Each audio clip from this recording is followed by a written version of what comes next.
HYC Salman और अय्यूब के खिलाफ आज एक कंप्लेंट हुई। तेलंगाना डीजीपी को भी मैंने एक कंप्लेंट दिया और आज इन्फोर्समेंट डायरेक्टरेट को भी आना हुआ और यहाँ पर उसके खिलाफ एक कंप्लेंट दी गई। उसकी हकीकत यह है कि करोड़ों रुपए फ़लस्तीन गाज़ा के शहीदों के नाम पर वसूल करके वो एक ऐसी लाइफ जी रहा है और उसके कनेक्शंस अल अज़हर से भी है और कई ऐसे वाक़यात सामने आए हैं कि सौों अकाउंट्स रखते हुए करोड़ों रुपयों का उसने क्राउड फंडिंग की।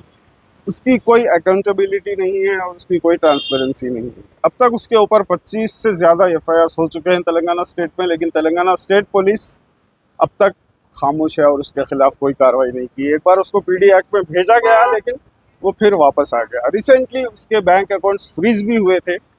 न जाने वो करोड़ों रुपयों का अकाउंट जो कि फ़लस्तीन के शहीदों के नाम के पैसे थे वो फिर डिफ्रीज हो गए। अब उसमें किसकी लापरवाही थी, या तो वकील की लापरवाही थी या फिर पुलिस की लापरवाही थी, ये तो नहीं पता, लेकिन अकाउंट्स डिफ्रीज हो गए।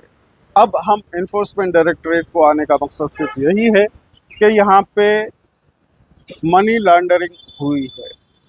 PMLA एक्ट 2022 के तहत इसके ऊपर कार्रवाई करना चाहिए, इसलिए कि इसने पूरे दुनिया के मुल्क से पैसा मंगवाया है सिर्फ और सिर्फ फ़लस्तीन के शहीदों के नाम पे। और यहाँ पर भी उसने कई ऐसे एट्रोसिटीज़ किए हैं।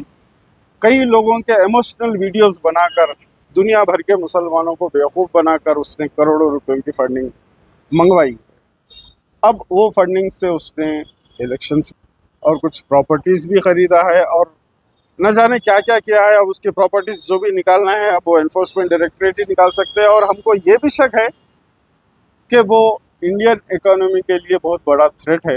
रादर मैं उसको जो है ना एक इंडियन इकोनॉमिकल बोल सकता हूँ, इसलिए कि विदाउट एनी अकाउंटेबिलिटी और FCRA वायलेशंस हुए हैं। और हो सकता है कि ऑर्गेनाइजेशन से भी इसको फंडिंग हुई हो या फिर इसका कोई लिंक हो टेररिज्म से। पर हम तो यही चाहते हैं स्टेट पुलिस और सेंट्रल एजेंसी से कि इसकी थरो इंक्वायरी होनी चाहिए और इसके खिलाफ सख्त से सख्त कार्रवाई होनी चाहिए और इसको जितना जल्दी हो सके उतना जल्दी इसको जेल भेज देना चाहिए, क्योंकि ये अभी भी कई ऐसे अकाउंट्स हैं इसके नाम पे। फैजाल शायद उसकी कोई घर वाले होंगे उनके नाम पे, छोटे छोटे बच्चे मासूम बच्चों के नाम पे।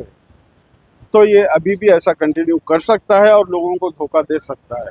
तो इसीलिए कुछ बड़ा कांड होने से पहले ऐसे लोगों को सेंट्रल एजेंसीज जल्द से जल्द उसको अपनी गिरफ्त में लेकर उससे पूछताछ करके ट्रांसपेरेंसी और अकाउंटेबिलिटी को बताना चाहिए। ठीक है। इनके साथ एक और मौसूफ थे, क्या आप उनके भी खिलाफ? यस, HYC जो पहले रिकॉग्नाइज हुआ था वो सलमान खान और अय्यूब, सैयद अय्यूब के नाम पे हुआ था। अभी जो कंप्लेंट हुई है सिर्फ सलमान पे नहीं हुई। एक HYC हैदराबाद यूथ करेज जो पहले सलमान और अय्यूब दोनों ने खोला था, उन दोनों के ऊपर FIR हुई है। और अच्छा याद दिलाया आप, अय्यूब जो है ना इजिप्ट जाकर एक तमाशा क्रिएट किए थे कि मैं फ़लस्तीन जा रहा हूँ, जबकि पूरी दुनिया के डिप्लोमेट्स ने कोशिश की है कि फ़लस्तीन को खाना पहुँचाएं, लेकिन वो नहीं पहुँचा सके। तो ये अय्यूब कौन सी खेत की मूली है जो ये दावा कर रहा था कि मैं फ़लस्तीन को खाना भेजाया।